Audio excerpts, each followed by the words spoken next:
What a round of golf, 7 under par, 65 for the Open champion. From competing with the PGA Tour by starting LIV Golf in the first place, to luring golfers to the Saudi-backed Rebel League, it seems like Greg Norman might have robbed Cameron Smith of his amazing golf career. That'd be 15 for 16. Oh, it It is. is. Oh. Simply put, the Australian won't be able to defend his Players' Championship title. That's right. Polarizing analyst Brandel Chambly compared Smith's short game wizardry with that of some of the biggest legends. And I'm talking about golfers like Tom Watson. It turns out the Australian was supposed to be on a path leading to a bunch of major championship victories, especially after he dominated St. Andrews back in July 2022. From that same angle earlier today, pulled down towards the water.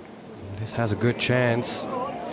And it goes right in the middle. But now, he can't even defend his title at the Players' Championship coming up in Florida. Why? Well, it's all because he's not part of the PGA Tour anymore. On top of that, he lives at Jacksonville Beach, which is hardly 10 minutes away from Players Stadium. And he's fishing buddies with course superintendent Jeff Plotz. But none of that matters anymore because he's not going to be there at the championship, all thanks to his idol Norman. And Brandel can't help but think how one Aussie's keeping another Aussie from climbing to the top spot where he'd become one of the greatest players of all time.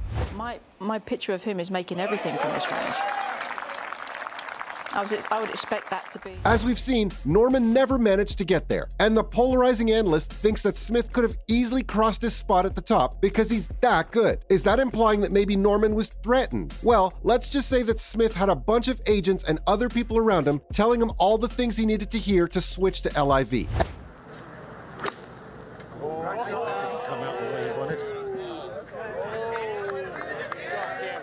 And there's no doubt that he had the potential to be an amazing player. I mean, just think about it. As Brandel said, if you look at the qualities that he had, the age that he was a great scrambler, great putter, and a great shot maker. And that's when you think about players like Watson, who 10 years after his debut at 25, made 35 wins with 8 major championship titles. Honestly, he was at the peak of his career at 27. Or think about CV Ballesteros, who won 5 majors before he turned 31. And that's exactly what I could say about Cameron in 2022 too. Honestly, I'd say he pretty much changed the game for everyone around here. And that's exactly the energy everyone expected from Cameron, especially after his dominating performance at St. Andrews in 2022. But the fact that he's a great player isn't going to change at LIV either, right? Better if you can get this to drop.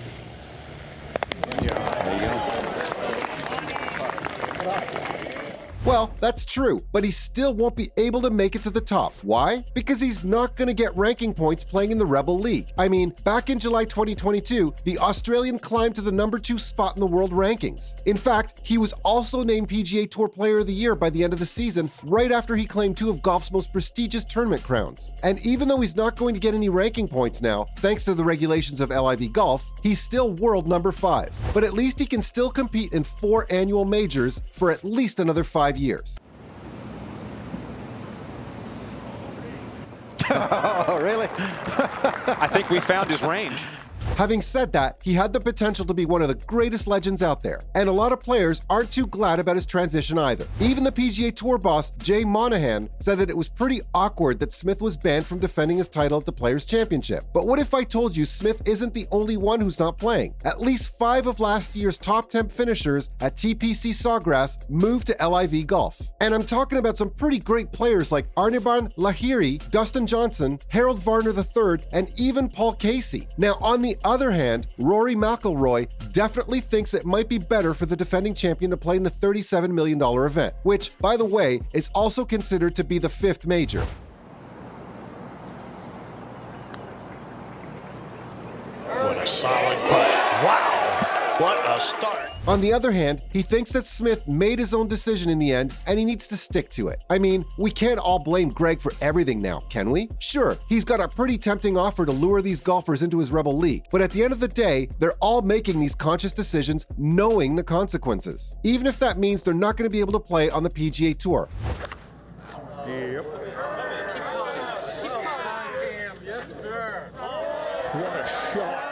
But even this might end soon, because an economist thinks LIV isn't going to survive. And I'm talking about Steve Levitt, who talked to Greg and thinks that this isn't going to go on for more than a couple of years. In his interview, he talked about a bunch of topics based on the Saudi-backed series, but it seems like he doesn't really believe in LIV's team model. I mean, there was a huge upfront investment, and we all know that. And it's trying out all sorts of things, forcing PGA Tour to cope up and compete. But we've all seen people trying to turn individual sports into team sports, and that hasn't gone so well. So what makes us think that LIV's team version is going to break free from all these hurdles? He only needs one. Brooks Koepka, four-time major winner. Guess we gotta wait and find out. As for now, there are a lot of other things to keep y'all excited. Greg finally revealed LIV Golf's 2023 plans. If you rewind back to the inaugural season, it was quite chaotic to say the least. Dustin Johnson, up it goes!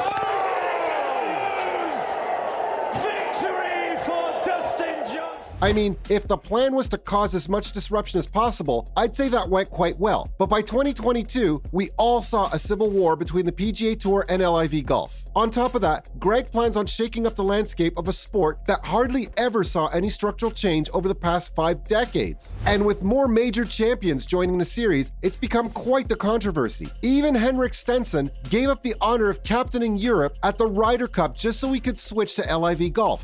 The golf course obviously set up nicely for me. It's a lot of positional play off the tee, and we surely found a big number of fairways this week. And everyone's freaking out over the fact that they're giving up their competitive relevance just for an invitational series that isn't going to offer much, at least in terms of the official World Golf Ranking status. Oh, what a putt. It's a grade 4.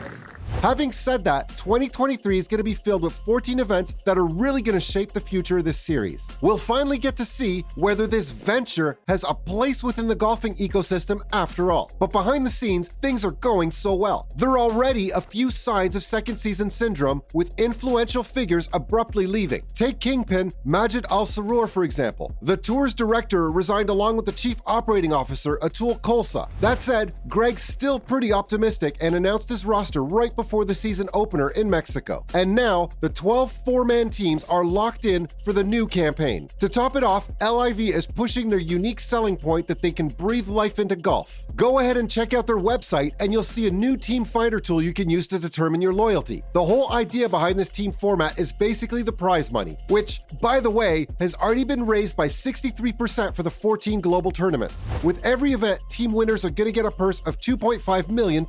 And the winning team at the season closing is going to take home £3.3 million. So yeah, there's a lot to look forward to this season. And there you have it. That was everything you needed to know about Greg Norman being accused of ruining Cameron Smith's career.